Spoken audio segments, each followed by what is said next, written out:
ಕಾರ್ಯಕ್ರಮಕ್ಕೆ 75 ರೂಪಾಯಿ entrance ticket ಇದೆ.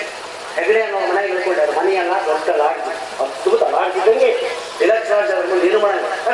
ಬಿಸಿನೀರು ತಣ್ಣೀರು ಇದು ಚಾನಕ್ಕೆ ಸಂಬಂಧಪಟ್ಟದಂತ ನನಗೆ ಗೊತ್ತಾಗ್ತದೆ. ತಾಯಿ ಬಿಸಿನೀರು ಒಯ್ಕೆ ಇದ್ದೀನಿ ಅಂತ. ಎರಡನೇ ಬಿಸಿನೀರು ಹೋಗ್ತೀನಿ ಅಲ್ಲಿ ಒಳಗೆ ಹೊರಗಡೆ 2 ಬಾತ್ರೂಮ್ ಇರ್ತಾವ. ಇಷ್ಟು ಮಾತಲ್ಲಿ ನಾನು ಭಾಷಣ ಮಾಡಕ್ ಹೋಗಿದ್ದೀನಿ. ಗಾದ್ರೆ ಆಗಿತ್ತು ನಾನು ಸಂಜೆ ಮುಂದೆ ಹೆಂಗಪ್ಪ ನನ್ನ ಮಾತು ತಿಳಿತಾವ ನೀವು 3 ಜನರಿಗೆ ಇದನ್ನ ಯೋಚನೆ ಮಾಡ್ತಾ ನಾ ಕೂತಿದ್ದೆ. ಹೆಗಡೆಯವ್ರು ಬಂದು ಬಹಳ ಕ್ಲೀನ್ ಹೆಗಡೆ ಸ್ವಲ್ಪ ಹೆಂಗಿತ್ತ ದೇವೇಂದ್ರ ಹೆಂಗಿತ್ತ.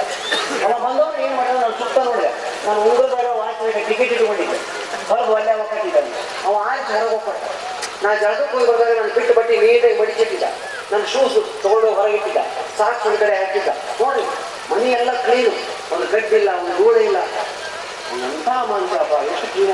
ಒಂದು 25 ನಿಮಿಷ ಆಗಿದ್ರೆ ಆ ಕೂಸಾಗಿ ಬಿಸಿ ಮಾಡಿಬಿಡ್ತೆ. ನನಗೆಷ್ಟು ಫೀಲ್ ಆಗ್ತದೆ, ಹೆಗಡೆಗೆ ಎಷ್ಟು ಸ್ವಚ್ಛ ನನಗೆ ಎಂಥ ಹೆಣ್ಮಗಳಿತ್ತು. ಬಿಸಿ ಮಾಡಿಬಿಡ್ತಾವ ಅಂತ ಹೇಳಿ ಅವ್ರು ಹೆಗಡೆಯವ್ರ ಬಂದ್ಬಿಡ್ತಾವ. ನೋಡಿ ಎಂಥದ್ದು ಮಾರಾಯ್ತಿದ್ವಿ ನೀನು, ಹೆಗಡೆಯವ್ರು ಎಷ್ಟು ಸ್ವಚ್ಛ ಗೊತ್ತುಂಟ ನಿನಗೆ. ಅಂಥದ್ದು ಮಗುವನ್ನು ಕಂಪೌಂಡ್ ಒಳಗಡೆ ಇಸಿ ಕೂಡ್ಸುದ. ಹೆಗಡೆಯವ್ರು ಕಂಡ್ರೆ ಭಯ ಆಗ್ತಾರೆ.